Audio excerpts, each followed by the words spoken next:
नमस्कार जी प्यारे साथियों, स्वागत आप सभी का चंदू सर की क्लास के मंच पर। आज हम परिचर्चा करने वाले हैं राजस्थान आर्ट एंड कल्चर में राजस्थान के लोक देवताओं को लेकर के बात कर रहे हैं। सबसे पहले यहाँ पर एक बात यह समझिए कि आखिरकार लोक देवता होते कौन है। वही हमारा तरीका थोड़ा सा बदल गया है कि हम जो है वह बोर्ड की बजाय लैपटॉप के माध्यम से पढ़ा रहा हूँ, है ना। ठीक है ना, तो विषय पूरी तरह से क्लियर होगा, आप निश्चिंत रहिए। इसकी वही पीडीएफ वगैरह सब कुछ आपको मिलेगी। ठीक है, चलिए।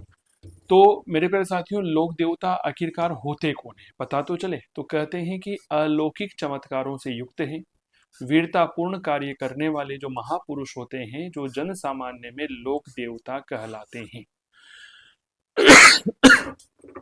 ठीक है, अलौकिक चमत्कार करते हैं, वीर हैं, वीरतापूर्ण कार्य करते हैं, महापुरुष हैं, जो जन सामान्य में क्या कहलाते हैं, लोक देवता की श्रेणी में आते हैं। अब यहाँ पर समझिए कि पंचपीर क्या है। कहा जाता है कि मारवाड़ के 5 प्रमुख लोक देवता हैं। कहाँ के हैं? मारवाड़ के। इन मारवाड़ के 5 प्रमुख लोक देवताओं को क्या कहा जाता है? पंचपीर कहा जाता है। पंचपीर में गोगा जी को शामिल करते हैं, रामदेव जी हैं, पाबू जी हैं, हड़बू जी हैं, मांगलिया मेहा जी। याद रखिएगा, पंच पीरों में कहीं भी तेजा जी को, कल्ला जी को शामिल नहीं किया जाता है। गोगा जी, रामदेव जी, बाबू जी, हड़बू जी, मांगलिया मेहा जी। ठीक है, सबसे पहले बात करते हैं हमारे लोक देवता गोगा जी की। चलिए, बोल गोगा जी महाराज की जय हो।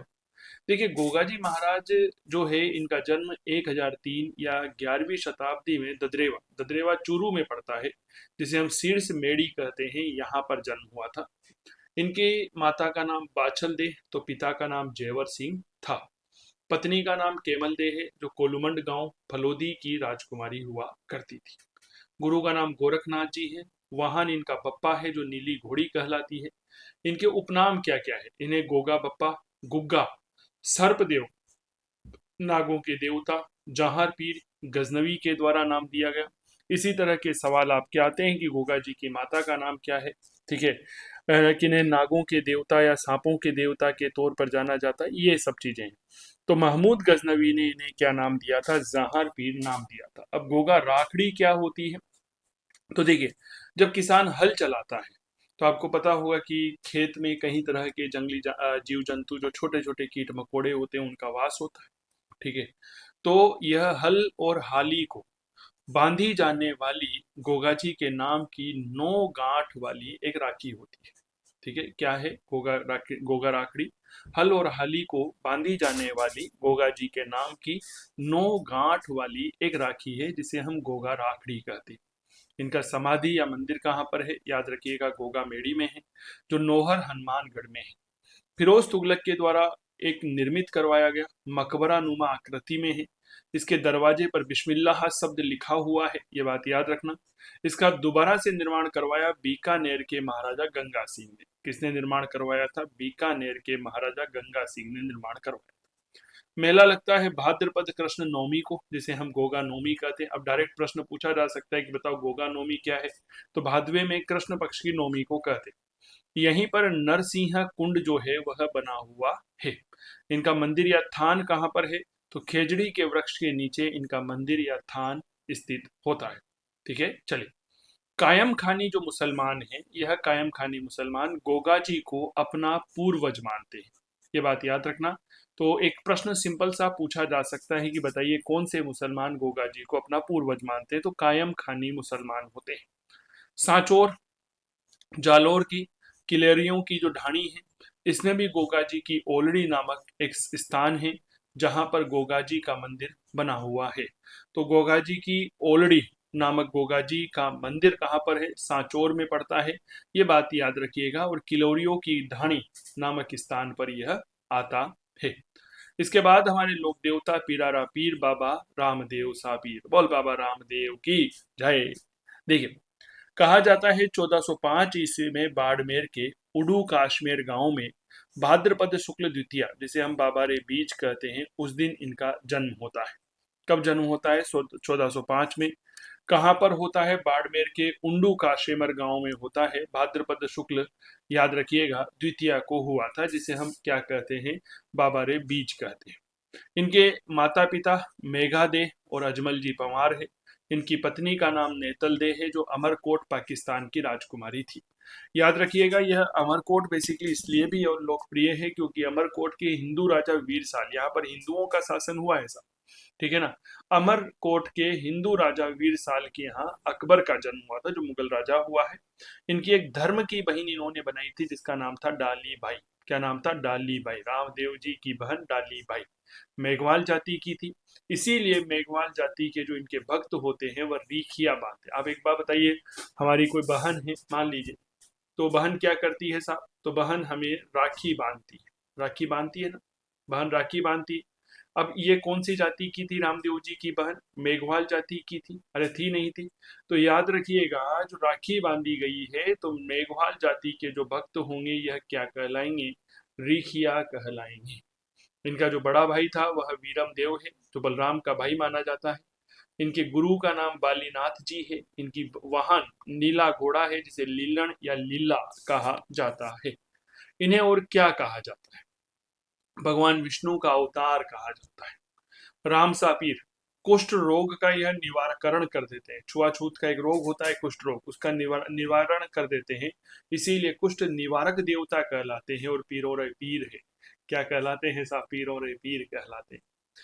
रामदेव जी ने कामड़िया पंथ की स्थापना की थी। कामड़ जाति की महिलाएं जो है वह 13 ताली नृत्य बजाती है, करती है, माफी चाहूंगा, ठीक है ना। ये बात थोड़ा सा याद रखना।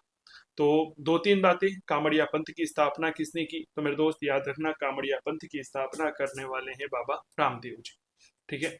और कामड़ जाति की महिलाओं का संबंध किससे है? कामड़िया पंथ से है, जो 13 ताली नृत्य का प्रयोग करती है। कुल मिलाकर के 13 मंजीरे इसमें बांधे जाते हैं, ठीक है ना। वो मैं आपको जब नृत्य पढ़ाऊंगा तो वहां पर बात करेंगे। इनका चमत्कार पर्चा कहलाता है, इनके भजन ब्याउले कहलाते हैं। इनका मंदिर देवरा या देवल कहलाता है। इनकी ध्वजा नेजा है, जो कि मूल रूप से पचरंगी ध्वजा होती है। पचरंगी का तात्पर्य है 5 रंग वाली।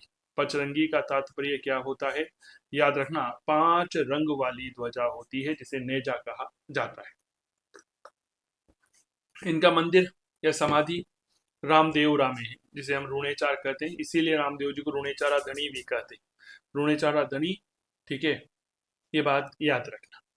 तो ये जैसलमेर में है। यहाँ पर मेला लगता है भाद्रपद शुक्ल द्वितीया से एकादशी तक। कब लगता है मेला? भाद्रपद शुक्ल द्वितीया से एकादशी तक। यहाँ पर जो यात्री आते हैं वह जात्रु कहलाता है ना। जात्रु। कहाँ जा रहे हो? यात्रा में जा रहे हो भाई साहब, है ना। रामदेव जी बेहद शानदार, बेहद ही गजब का टेम्पल। याद रखिएगा, जो ये मेला है जो भाद्रपद शुक्ल द्वितीया से एकादशी तक लगता है, यह मेला सांप्रदायिक सद्भावना का सबसे बड़ा मेला माना जाता है, ठीक है। सांप्रदायिक सद्भावना का क्या माना जाता है? सबसे बड़ा मेला माना जाता है। और जो यहाँ पर मुख्य पुजारी की भूमिका में होता है वह तंवर वंशीय राजपूत होता है। रामदेव जी एकमात्र ऐसे लोक देवता है जो कवि भी थे, है ना, कविताएं गाया करते थे। और जो इनकी किताब है यह 24 बाणियां के नाम से जानी जाती है। इनकी रचना क्या कहलाती है? 24 बाणियां। रामदेव जी ने 1458 ईस्वी को भाद्रपद शुक्ल दशमी, याद रखना 1458 तारीख भाद्रपद शुक्ल दशमी, रुणेचा के मान सरोवर के किनारे समाधि ले ली थी। कब ली थी समाधि? याद रखिएगा, समाधि ली थी 1458 में। कहा का तिथि क्या थी? भाद्रपद शुक्ल दशमी थी। और जगह थी रुणेचा नामक स्थान। मानसरोवर एक तालाब है यहाँ पर। इस तालाब के किनारे पर इन्होंने क्या ले ली थी? समाधि ले ली थी। इनके कुछ अन्य मंदिर है, जैसे बैराटिया अजमेर में पड़ता है, सुरता खेड़ा चित्तौड़ में है, मसूरिया जोधपुर में है, अदरशिला जोधपुर में है, छोटा रामदेवरा यह गुजरात में है। क्लियर? ये इनके कुछ शानदार मंदिर। तो बेराठिया अजमेर, सुरता खेड़ा चित्तौड़, मसूरिया जोधपुर, अधरशिला जोधपुर, छोटा रामदेवरा जोधपुर, गुजरात। रामदेव जी के लिए कुछ किताबें जो है वह लिखी गई है, जैसे रामदेव जी रा ब्यावला, ये पूनम चंद जी ने लिखी है। किसने लिखी है? पूनम चंद जी। अब इन किताबों को थोड़ा सा ध्यान दीजिएगा।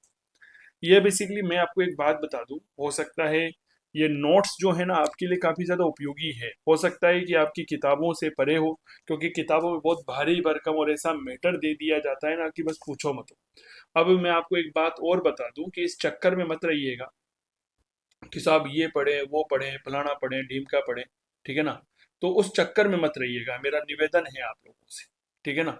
जरूरी नहीं है ना कि हम बहुत भारी भरकम चीजें पढ़कर ही सफलता को प्राप्त करें। कभी कभी कुछ ऐसी चीजें भी पढ़ी जा सकती है जो सफलता सुनिश्चित करने में हमारा काफी बड़ा योगदान निर्वहन करती है। तो ये नोट्स जो है ना, ये मैं आपको गागर के सागर के रूप में दे रहा हूँ। इनकी सबके पीडीएफ में आपको उपलब्ध करवाऊंगा, आप निश्चिंत रहिएगा, ठीक है ना। चलिए, रामदेव जी का ब्यावला पूनम चंद ने लिखा था। दूसरा आता है श्री राम देव प्रकाश, यह राम सिंह जी पुरोहित ने लिखा। श्री रामदेव जी रिवेली हरजी भाटी। अब ये नोट्स ना मेरी खुद की राइटिंग में बने हुए हैं, आप सोचिए। तो आपको अच्छा लगेगा कि हाँ सर, मजा आ गया जी, खुद की राइटिंग में ही नोट्स है आपके में। और एक विद्यार्थी को चाहिए भी क्या, हाँ भाई, एक विद्यार्थी को जो है वह चाहिए भी क्या, यही तो चाहिए, यहाँ सब सब चीजें जो है वह मिल जाए। अब बात करते हैं पाबूजी महाराज की। इनका जन्म हुआ विक्रम संवत 1296 में, कोलुमंड गांव फलोदी जोधपुर में हुआ था, ठीक है। इनकी माता का नाम था कमला देवी और पिताजी का नाम था धांधल जी राठौड़, ठीक है। माता का नाम कमला देवी था, पिताजी धांधल जी राठौड़ थे। पाबूजी राठौड़ शासक राव सिंहा, जो पाबूजी थे ना, ये जो राठौड़ शासक हुआ है राव सिंहा, जिसके वंशज थे राव सिंहा ने जोधपुर में राठौड़ राजवंश की स्थापना की थी, ठीक है। इनकी पत्नी का नाम था सुप्यार दे या फूलम दे, यह भी अमरकोट की ही राजकुमारी थी। बाबूजी ने विवाह में 3.5 फेरे ही लिए थे। क्यों लिए थे? क्योंकि जब चौथा फेरा चल रहा था तो उसे ये बीच में छोड़ करके गायों की रक्षार्थ चले गए थे। आप सोचिए, कहाँ चले गए थे? गायों की रक्षा के लिए चले गए थे। और इसी समय यह शहीद हो जाते हैं। केवल इनकी उम्र थी 24 वर्ष। डेचू गांव पड़ता है, कहाँ पर पड़ता है जी? जोधपुर में है ये डेचू गांव। हमारे एक मित्र है, उनकी पोस्टिंग डेचू गांव में ही थी पहले, ठीक है ना। तो यहाँ पर शहीद हुए। गायें देवल चारणी की गाय को छुड़वाने गए और उनके बहनोई, अपने बहनोई जिंदराव खिंची से यह लड़े थे, ठीक है। इनकी घोड़ी का नाम केसर कालमी है। इनके कुछ उपनाम जैसे लक्ष्मण का अवतार, ऊंटों के देवता, गोरक्षक देवता, वचन सिद्ध पुरुष, रायखा या रेबारी जाति के आराध्य देव और मेहर मुसलमानों के पीर। तो इन्हें क्या कहते हैं? ध्यान दीजिएगा, लक्ष्मण का अवतार, ऊंटों के देवता, गोरक्षक देवता, वचन सिद्ध पुरुष, रायका या रेवारी जाति के आराध्य देव और मेहर मुसलमानों के पीर। पीर का मतलब होता है भगवान, ईश्वर। इनका मंदिर जो है वह कोलुमंड गांव में है, जहां पर मेला लगता है, चैत्र माह की अमावस्या को मेला लगता है, ठीक है। अब यहाँ पर क्या है मेरे प्यारे साथियों, याद रखिएगा कि पाबूजी की जो आराधना में गाए जाने वाले जो गीत होते हैं ना, ये माठ वाद्य यंत्र के साथ नायक और रेबारी चरवाहों के द्वारा गाए जाते हैं। कौन गाता है इन्हें? माठ वाद्य यंत्र के साथ में गाते हैं। कौन गाते हैं? नायक और रेबारी जाति के जो भोपे होते हैं, चरवाहे होते हैं, वो गाते हैं। कहा जाता है कि मारवाड़ में ऊंट लाने का जो श्रेय है वह पाबूजी को ही दिया जाता है। जब ऊंट बीमार हो जाता है तो पाबूजी की ही पूजा की जाती है। बोल पाबूजी महाराज की जय हो। आप सोचिए, देखिए। और इनमें इतनी शक्ति होती है कि जो बीमार ऊंट होता है वह स्वस्थ हो जाता है, बिल्कुल, है ना। इनका अगर हम पूजा कर लेते हैं पाबूजी महाराज की, तो वह स्वस्थता को प्राप्त करता है, बिल्कुल स्वस्थ हो जाता है, मस्त हो जाता है। पाबूजी की जो फड़ है, पाबूजी की फड़ क्या होती है मैं आपको बताता हूँ। बेसिकली कपड़ा एक होता है, उस कपड़े पर किसी लोक देवता या लोकप्रिय व्यक्ति की जीवन गाथा को अंकित किया जाता है। उसे क्या कहा जाता है जी? फड़ कहा जाता है। उसे क्या कहा जाता है? फड़ कहा जाता है। तो पाबूजी की फड़ जो है राजस्थान की प्रसिद्ध और लोकप्रिय फड़ होती है, सबसे प्रसिद्ध फड़ मानी जाती है, ठीक है। और काफी लोकप्रिय फड़ के रूप में इसे जाना जाता है। फड़ का वाचन जो है वह भील जाति के नायक भोपे रावण हत्ता वाद्य यंत्र के माध्यम से करते। एक बात यहाँ पर समझिए कि भाई साहब, अगर आप बाबूजी की गीत गा रहे हो तो आपको माठ वाद्य यंत्र का प्रयोग करना पड़ेगा, गीत माठ। जबकि आप फड़ का वाचन करा रहे हो तो रावण हत्ता वाद्य यंत्र का प्रयोग करना पड़ेगा। क्या ये बात क्लियर हो गई ना? Very good. बाबूजी के 5 प्रमुख साथी थे, है ना। क्या थे? 5 प्रमुख साथी थे, जिनमें हम कुछ नाम देखते हैं, जैसे चांदो जी है, सावंत जी है, डेमा जी है, हरमल जी है, झलम जी है, ठीक है ना। तो ये 5 साथी थे जिन्होंने बाबूजी का साथ दिया। अब एक बार बताओ ऐसा, हम झोला छाप किताबें मार्केट से ले आते और उन झोला छाप किताबों का हमें बहुत ज़्यादा पछतावा होता है। मार्केट में कोई भी नई किताब आती है, हम तुरंत रिलीज होते ही ले आते हैं। अरे पहले ये चीज़ देखो कि वह आपके लिए उपयोगी है या नहीं। सबसे इम्पोर्टेंट बात तो ये है, ठीक है ना। आसिया मोड़ जी की ये किताब पूछी गई है, मूल रूप से बाड़मेर के रहने वाले हैं। इन्होंने पाभू प्रकाश, पाभू जी की लोकप्रियता को लेकर के किताब लिखी है, जिसे हम नाम देते हैं पाभू प्रकाश। क्या कहते हैं? पाभू प्रकाश। क्या ये बात क्लियर हो गई? क्या कहते हैं साहब? याद रखिएगा जी, पाभू प्रकाश के रूप में जानते हैं।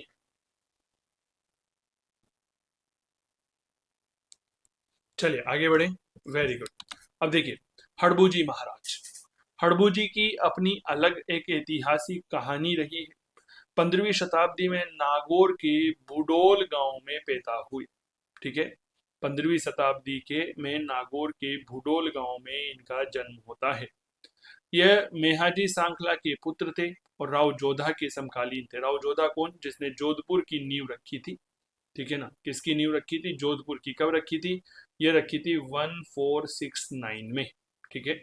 चलिए, 1459 की 69, 59, 1459। हाँ, इनका वाहन सियार है। इनके गुरु का नाम बालीनाथ है। ठीक है, और यह रामदेव जी के चचेरे भाई थे। अब याद करिए, रामदेव जी है ना, राम सापीर, उनके गुरु का नाम भी क्या था? बालीनाथ ही था। ठीक है। चलिए जी, बहुत सुंदर, बहुत बढ़िया। यह रामदेव जी के चचेरे भाई थे और इन्हें कहा जाता है सगुन शास्त्र का ज्ञाता। क्या कहा जाता है? याद रखिएगा, सगुन शास्त्र का ज्ञाता कहा जाता है। हड़बू जी कामड़िया पंथ के अनुयायी थे और मारवाड़ के में अपंग गायों के लिए चारा लेकर आते थे। आप सोच के देखिए कितनी सेवा की है सर इन लोगों ने ना। हाँ, ये यूं ही देवता नहीं बने हैं, लोगों ने इनको स्वीकार किया है। जो मारवाड़ में ऐसी गायें होती थी जो चल फिर नहीं सकती थी, चारा खाने नहीं जा सकती थी, तो उनके लिए अपनी गाड़ी में चारा लेकर आते थे। इसीलिए इनके मंदिर जो बेंगटी गांव में है ना, जोधपुर में, यहाँ का पुजारी सांखला जाति का राजपूत होता है। यहाँ पर मेला लगता है अश्विन माह के कृष्ण पक्ष की चतुर्थी को, जिसको हम आसोज कहते हैं। और इस बेंगटी गांव में मेरे प्यारे साथियों, किसी मूर्ति की पूजा नहीं होकर के गाड़ी की पूजा होती है। किसकी पूजा होती है? याद रखिएगा, गाड़ी की पूजा की जाती है। इन्होंने राव जोधा को कटार भेंट की थी, है ना, ये बात याद रखना। सांकला हरबुरा हाल इनके जीवन पर लिखी गई एक किताब है। तो कौन सी किताब लिखी गई थी? सांकला हरबू का हाल इनके जीवन पर लिखा गया ग्रंथ है। इसके बाद हम बात करते हैं मांगलिया मेहाजी। ये भी मारवाड़ के पंचपीरों में शामिल है ना। इनका वाहन होता है किरण काबड़ा, जो कि एक घोड़ा है। इनका लालन पालन इनके ननिहाल में हुआ था। ठीक है, और ननिहाल में इनका गोत्र जो है वो मांगलिया है, तो इसीलिए इनका नाम पड़ा मांगलिया। ठीक है ना। वैसे नाम होता है मेहाजी, लेकिन इन्होंने अपने ननिहाल के गोत्र को अपनाया था, इसीलिए मांगलिया मेहाजी कहला है। ठीक है। चले, इनका मंदिर है बापणी गांव। बापणी गांव जोधपुर में है, जहां पर भाद्रपद के कृष्ण पक्ष की अष्टमी को मेला लगता है। यह कामड़िया पंथ के अनुयायी थे। गौरक्षा के लिए यह जैसलमेर के राव राघण देव भाटी के साथ युद्ध करते हैं और फिर वीरगति को प्राप्त हो जाते हैं। ठीक है, गौरक्षा के लिए इन्होंने कहां पर युद्ध किया? याद रखिएगा, जैसलमेर के राव राघण देव भाटी के साथ युद्ध किया और वीरगति को प्राप्त हो गए। बात करते हैं वीर तेजाजी महाराज की। बोल तेजाजी महाराज की जय। बहुत लोकप्रिय देवता। अब हम बात कर रहे हैं उन देवताओं की, याद रखिएगा, जो कि हमारे प्यारे साथियों याद रखना मारवाड़ के पंचपीरों में शामिल नहीं है। सबसे पहले तेजाजी महाराज 1073 को माघ शुक्ल चतुर्दशी को खड़नाल गांव, कहां पर पड़ता है? नागौर में है, यहाँ पर इनका जन्म हुआ। इनकी माता का नाम रामकुंवरी और पिता का नाम ताहाड़ जी जाट था। माता का नाम रामकुंवरी, पिता ताहाड़ जी जाट थे। इनकी पत्नी पेमल दे थी, जो पनेर की रहने वाली थी। कहाँ की रहने वाली थी? पनेर। घोड़ी का नाम लीलन था, जिसे सिंगरारी भी कहा जाता है। ठीक है। चलिए, इनके कुछ उपनाम देखिएगा। धोलिया पीर, सांपों के देवता, कृषि कार्यों के देवता, काला बाला के देवता और वचन सिद्ध पुरुष। क्या कहा जाता है जी? वचन सिद्ध पुरुष इन्हें कहा जाता है। काला बाला के देवता है। कृषि कार्यों की पूजन करने के पहले इनका क्या किया जाता है? याद रखना, इनका नाम लिया जाता है, इनकी पूजा की जाती है। लिखिए यहाँ तक।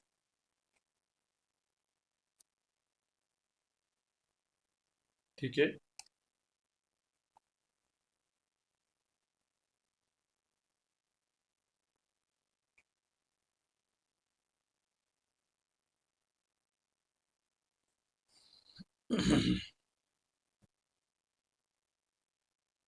बाबा रामदेव जी का जो है ना वो लीला है। बाबा रामदेव जी का जो वाहन है वह लीला है। एक सेकंड रुकिए, हमने क्या बताया देखें वहां पर आपको।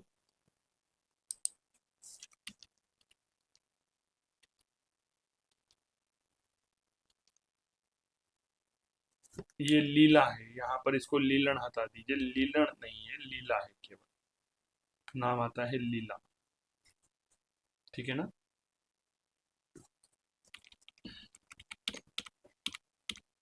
और तेजाजी महाराज का लीलन है, जिसे सिंह गारी भी कहा जाता। इनके उपनाम तौलिया पीर, सांपों के देवता, कृषि कार्यों के देवता, काला बाला के देवता, वचन सिद्ध पुरुष कहलाते हैं।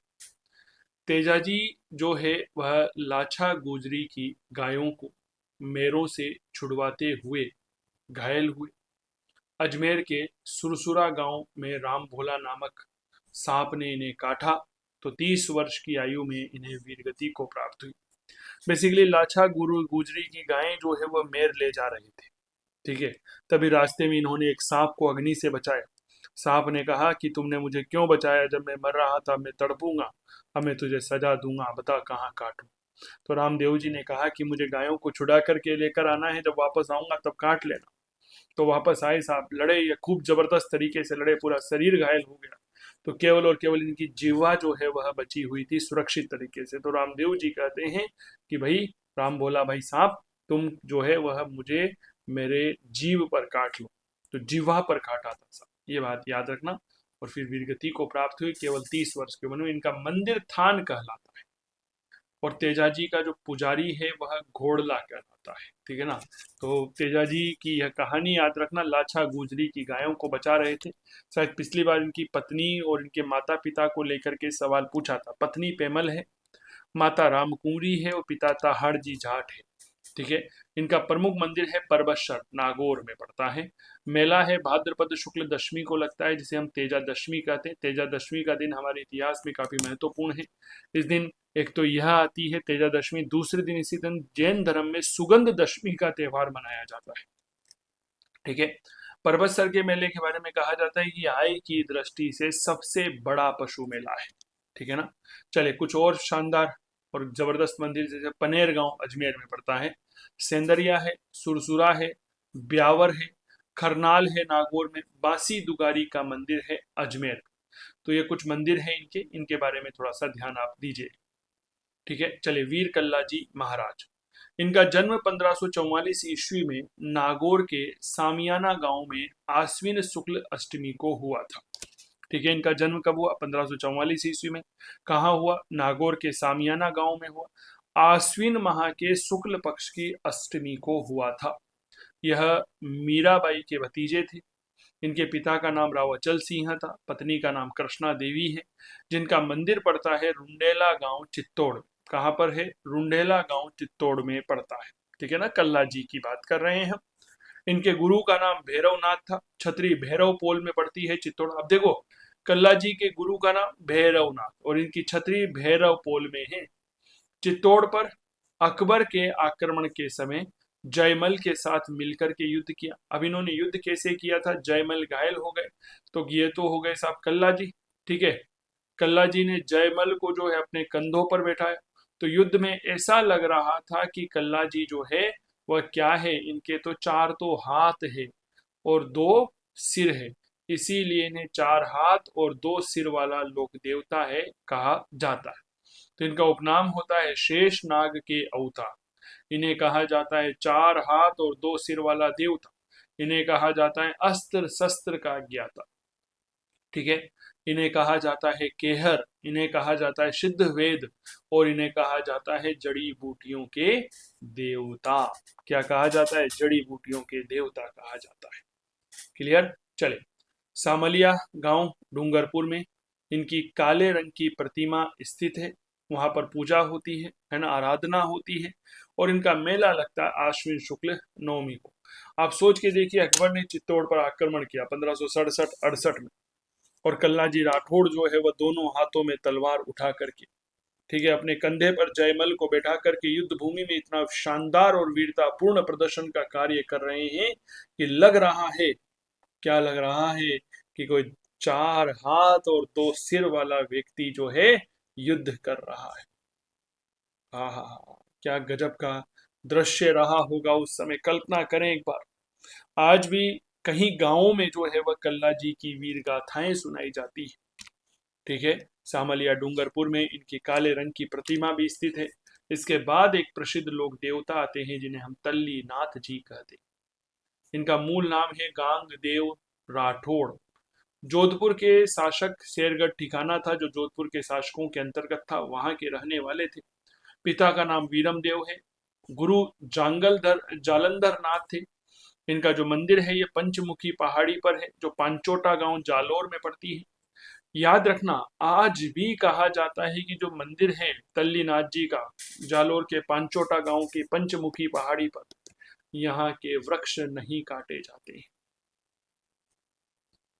क्या ये बात क्लियर हो गई? क्या बिल्कुल सही सुना आपने, यहाँ के वृक्षों को आज भी नहीं काटा जाता है। आप सोच के देखिए एक बार, कितना गजब का दृश्य होगा। ठीक है, और इसी क्या कहा जाता है, ओरण। ओरण मूल रूप से एक धार्मिक भूमि होती है साहब। ओरण क्या होती है, ध्यान दीजिएगा, एक धार्मिक भूमि होती है। ठीक है ना, जैसे जीण माता का ओरण है, बीकानेर में करनी माता है, उनका ओरण है। देशनोक कभी जाइए आप, क्या गजब का मंदिर है, और करनी मैया की जय। ठीक है, ये धार्मिक भूमि के रूप में होती है। बात करते हैं मल्लीनाथ जी की। बहुत छोटे छोटे और बड़े गजब के प्रश्न बनते हैं, विद्यार्थी अक्सर कंफ्यूजन हो जाता है, लेकिन हाँ, 2-3 बार पढ़ोगे तो चीजें याद हो जाएगी। मैं केवल और केवल काम की बात आप लोगों को बता रहा हूं। चलिए, मल्लीनाथ जी बाड़मेर जिले के गोपड़ी गांव में 1358 ईस्वी को इनका जन्म हुआ था। कहाँ हुआ था? बाड़मेर जिले के गांव, कौन सा? गोपड़ी गांव। इनके माता का नाम जानी दे और पिताजी का नाम तीड़ाजी राठौड़ था, जो मूल रूप से मालानी के शासक थे। गुड़ा मालानी ना, बाड़मेर में, वहां के। इनकी पत्नी का नाम रूपा दे है, और इनका मंदिर मजल गांव बाड़मेर में पड़ता है। इनके गुरु उगम जी भाटी है। मल्लीनाथ जी ने 1378 ईस्वी के मालवा के युद्ध, फिरोज तुगलक के जो सेनापति था निजामुद्दीन अहमद, भाई साहब, उसको इतना पटक पटक करके पीटा, इतना पटक पटक करके पीटा, जिसकी कल्पना ना तो आप कर सकते हो ना हम कर सकते। तो मल्लीनाथ जी ने 1378 में मालवा के युद्ध में फिरोज तुगलक के सेनापति निजामुद्दीन को हराया था। कहा जाता है कि मल्लीनाथ जी जो है ना, भविष्य दृष्टा थे। भविष्य दृष्टा का तात्पर्य क्या हो गया, कि साहब ये भविष्य को देख लिया करते थे, है ना, कि भाई हाँ, भविष्य में यह घटना जो है वह घटित होने वाली है, इस तरह की घटना जो है वह होगी। तो यह क्या करते थे, यह मल्लीनाथ जी थे। भविष्य दृष्टा देवता के तौर पर भी हम इनको जानते हैं। ठीक है ना, ये बात थोड़ा सा ध्यान रखिए। बाड़मेर के मालानी का नाम जो है वह इन्हीं के नाम पर पड़ा है, क्योंकि इनका नाम क्या है? मल्लीनाथ जी, और इसी के नाम पर, इन्हीं के नाम पर इसी शहर का नाम पड़ा मालानी। मल्लीनाथ जी ने 1399 ईस्वी, जिसे चैत्र कृष्ण द्वितीय में, तिलवाड़ा बाड़मेर में कूड़ा पंथ की स्थापना की थी। कुंडा पंथ या कूड़ा पंथ, ठीक है, किसकी स्थापना की थी? कुंडा पंथ की स्थापना की थी, और इसी दिन यहीं पर समाधि भी ले। 1399 ईस्वी चैत्र माह की कृष्ण पक्ष की द्वितीया को तिलवाड़ा बाड़मेर में कुंडा पंथ की स्थापना की थी। कौन सा पंथ चलाया था? तो याद रखना, इसे हम कहते हैं कुंडा पंथ कहते हैं। ठीक है, और कुंडा पंथ की स्थापना करी, और इसी दिन यहीं पर क्या ले ली जी? समाधि ले ली। तिलवाड़ा में ही मल्लीनाथ पशु मेले का आयोजन किया जाता है। चैत्र कृष्ण एकादशी से लेकर के चैत्र शुक्ल एकादशी तक यह आयोजन किया जाता है। तो मल्लीनाथ जी का पशु मेला कहाँ पर होता है? याद रखिएगा, तिलवाड़ा में होता है। और यह कब होता है? चैत्र कृष्ण एकादशी, चैत्र शुक्ल एकादशी तक। क्लियर? चलिए, इसके बाद बात करते हैं देव नारायण जी की।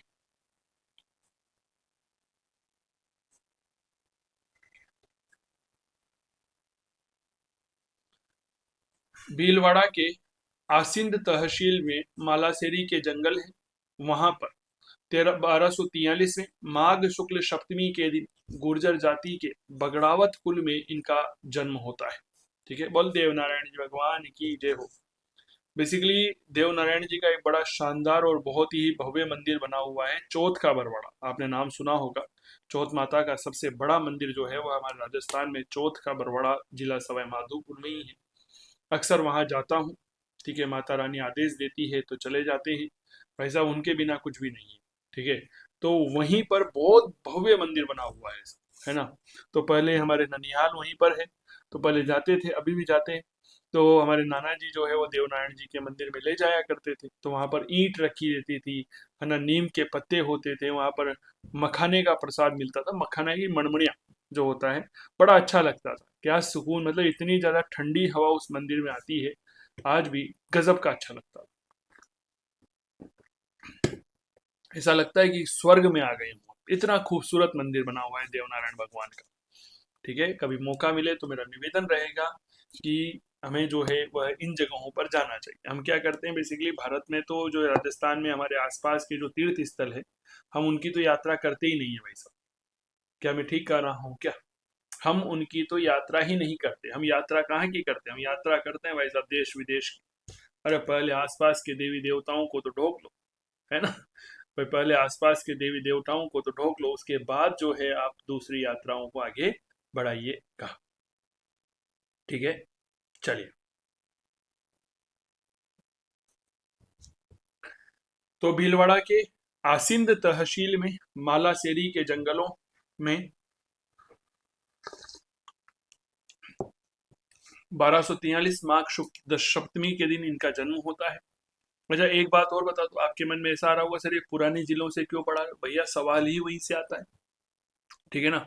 आज दिन तक इतने पेपर हो गए, किसमें नए जिलों से लेकर के सवाल पूछा गया, मुझे अगर कोई जानकारी हो आप लोगों के पास तो मुझे भी बताइएगा। ठीक है ना। चलिए, तो इनकी माता का नाम था सेडू खाटाणी, पिताजी का नाम सवाई भोज है, बचपन का नाम उदय सिंह जी था, पत्नी पीपल दे है, घोड़ा लीलाधर है। ये बात याद रखना। इन्हें क्या कहा जाता है? विष्णु का अवतार कहा जाता है। ये गुज्जर जाति के आराध्य देव हैं। और आयुर्वेद के इतने बड़े जानकार थे सर ये, कि आयुर्वेद का ज्ञाता कहते, है ना। कहा जाता है कि यह आयुर्वेद के माध्यम से कई सारे बीमार व्यक्तियों का इलाज चुटकियों में कर दिया करते थे। ठीक है ना। तो ये आपको पता होना चाहिए। इनका लालन पालन किया गया देवास, देवास पड़ता है मध्य प्रदेश में। इन्होंने भिनाय अजमेर के शासक दुर्जन पाल को मारा और मार करके अपने परिवार की हत्या का बदला लिया था। बेसिकली इस दुर्जन पाल ने हमारे देवनारायण जी भगवान के परिवार की को जो है वह खत्म कर दिया था, तो अपने परिवार का बदला लिया था। इन्होंने नीम का, गोबर का जो है वह महत्व बताया। आज भी आप देखिए नीम जो है ना, वो इतनी ज्यादा पावरफुल है, आप नीम के दातुन करिए, जिंदगी में कभी दांत जो है वह खराब नहीं होंगे।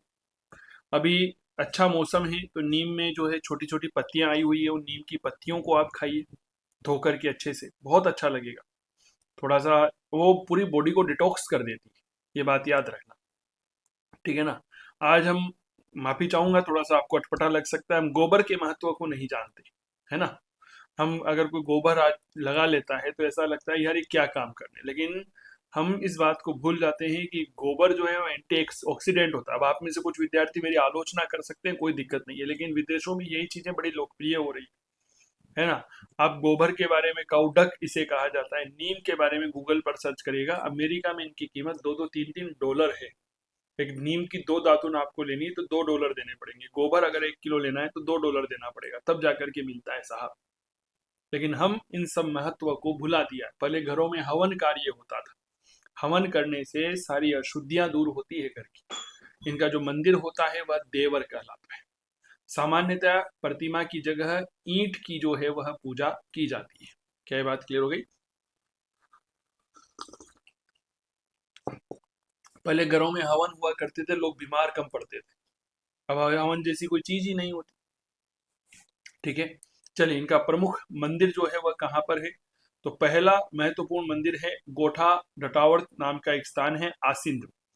दूसरा है देवमाली जिसे देहमाली कहा जाता है अजमेर।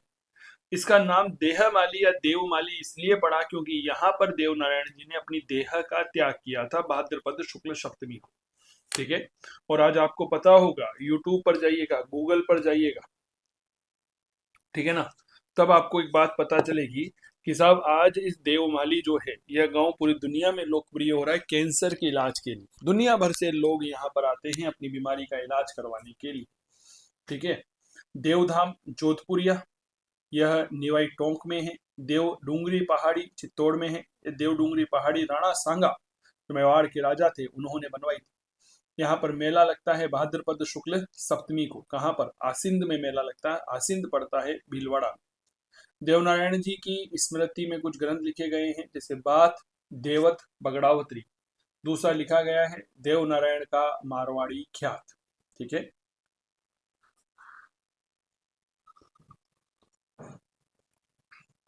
तो देवनारायण जी की स्मृति में कुछ लिखे गए ग्रंथ बात देवत बगड़ावत की और देवनारायण का मारवाड़ी ख्यात। नंबर 1 पहला कुछ नोट लिखे। देवनारायण जी की फड़ कहा जाता है ये सबसे प्राचीन है, सबसे बड़ी है, सबसे लंबी है और इसमें सर्वाधिक चित्र है। 1992 में 5 रुपए का डाक टिकट इस पर जारी हुआ था फड़ पर। इसका वाचन किया जाता है गुर्जर जाति के भोपों द्वारा। किसके माध्यम से? जंतर नाम के वाद्य यंत्र की सहायता से। ठीक है, तो देवनारायण जी की फड़ सबसे प्राचीन है, सबसे बड़ी है, सबसे लंबी है, सर्वाधिक चित्र है। 1992 में 5 रुपए का डाक टिकट इसके ऊपर जारी किया गया और गुर्जर जाति के भोपे जंतर वाद्य यंत्र की सहायता से इसका वाचन करते। भारत सरकार का जो संचार मंत्रालय है उसने 2010 में स्वयं देवनारायण जी पर भी 5 रुपए का डाक टिकट जारी किया है। ठीक है, 5 रुपए का क्या जारी किया है? डाक टिकट जारी किया है।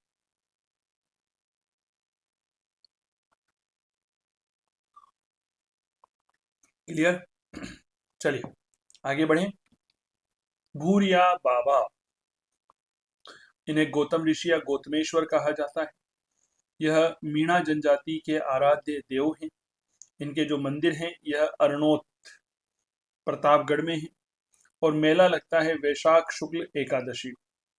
चोटीला गांव सिरोही में है मंदिर भूरिया बाबा का। ठीक है, मीणा जाति के बड़े लोकप्रिय और बड़े आराध्य देव है सब। बोल भूरिया बाबा की जय। दूसरा मेला जो है वो चोटीला गांव में लगता है चैत्र माह के शुक्ल पक्ष की नौमी को।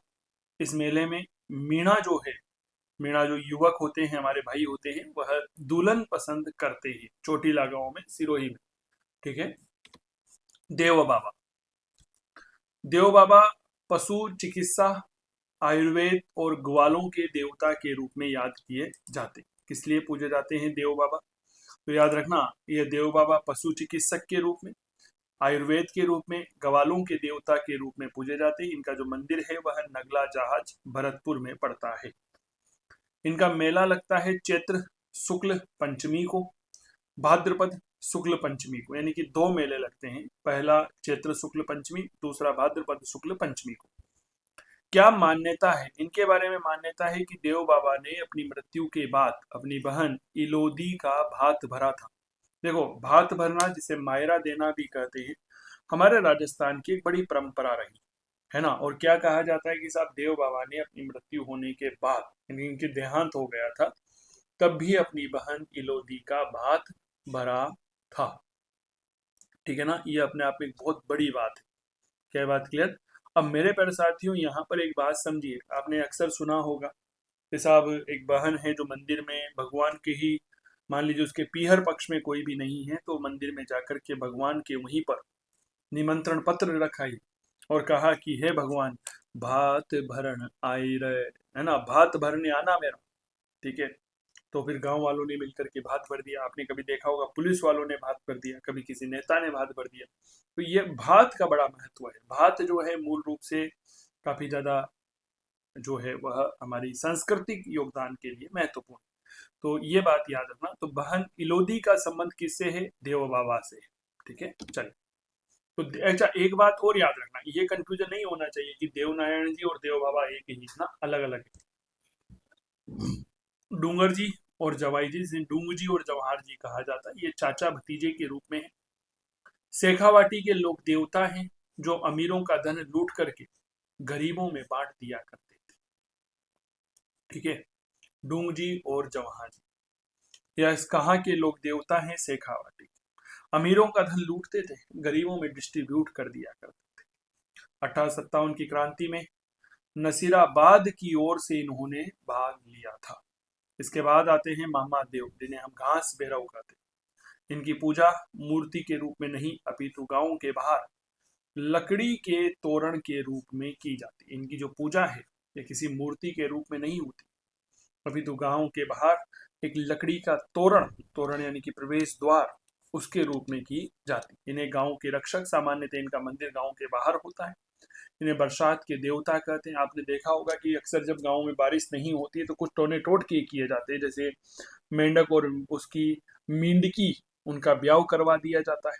कुछ छोटे जो बच्चे होते हैं वो अपने सिर पर कोल्हू रख करके जो है वो गांव में भ्रमण करते हैं, तो लोग उनके ऊपर पानी डालते हैं, इससे भी बारिश आती। ठीक है ना। आपने अक्सर देखा होगा घास भैरव की सवारी निकाली जाती है, ये इनके लिए जाने जाते हैं। इनको देसी शराब का भोग लगाया जाता है। आह, किसका भोग लगता है साहब? बोल घास भैरव भगवान की जय हो, देसी शराब का। इनका मंदिर जो है वह स्योलदड़ा गांव सीखर में, हालांकि हर गांव में मंदिर है, आज हमारे गांव में भी घास भैरव का मंदिर है। ठीक है ना। लेकिन जो मेन मंदिर है ना, मेन टेम्पल, ठीक है, वो मेन टेम्पल कहाँ पर है? स्योलदड़ा गांव में पड़ता है। इसके बाद वीर बिग्गा जी, 1301 ईस्वी में बीकानेर के रीढ़ी गांव में इनका जन्म होता है। जाखड़ समाज के कुल देवता है। 1336 ईस्वी में गायों की रक्षा करने के संदर्भ में यह शहीद होते हैं। इनका जो मंदिर है यह रीडी गांव शीश देवली कहलाता है, क्योंकि यहाँ पर इनका सिर गिरा था। और बिग्गा गांव धड़ देवड़ी कहलाता है, क्योंकि यहाँ पर धड़ गिला था। यहाँ पर हर वर्ष मेला लगता है। कब लगता है? आश्विन माह के शुक्ल पक्ष की त्रयोदशी को। चलिए, इसके बाद एक प्रमुख लोक देवता आता है झरडा जी महाराज। ठीक है, यह बाबू जी के भाई बूढ़ो जी के पुत्र थे। हिमाचल प्रदेश में इन्हें हम बाबा बालकनाथ कहते हैं। आप हिमाचल प्रदेश चले जाइए, शिमला कुल्लू मनाली की तरफ, तो वहां पर आपको अक्सर बाबा बालकनाथ के मंदिर मिल जाएंगे। बाबू जी के जो बड़े भाई थे, सॉरी, बाबू जी के जो भाई थे बूढ़ो जी महाराज, उनके पुत्र थे वीर झड्डा जी महाराज। नाथ संप्रदाय में दीक्षा ली और यह रूपनाथ कहलाए। तो एक ही देवता के अनेक नाम, झड्डा जी, बालकनाथ जी, रूपनाथ जी, एक ही है भाई साहब।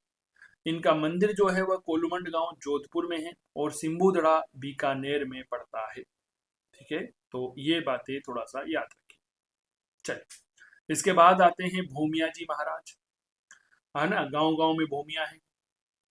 राजस्थान में गांव गांव में इनकी पूजा की जाती है और इन्हें भूमि की रक्षा करने वाले देवता के रूप में भी माना जाता है। भूमिया जी तो हर जगह मिलेंगे भाई। कुछ अन्य महत्वपूर्ण लोक देवता भी हैं, जैसे इलोजी, नाम सुना होगा।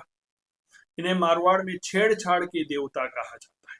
क्या कहा जाता है? मारवाड़ में छेड़छाड़ के देवता कहा जाता है।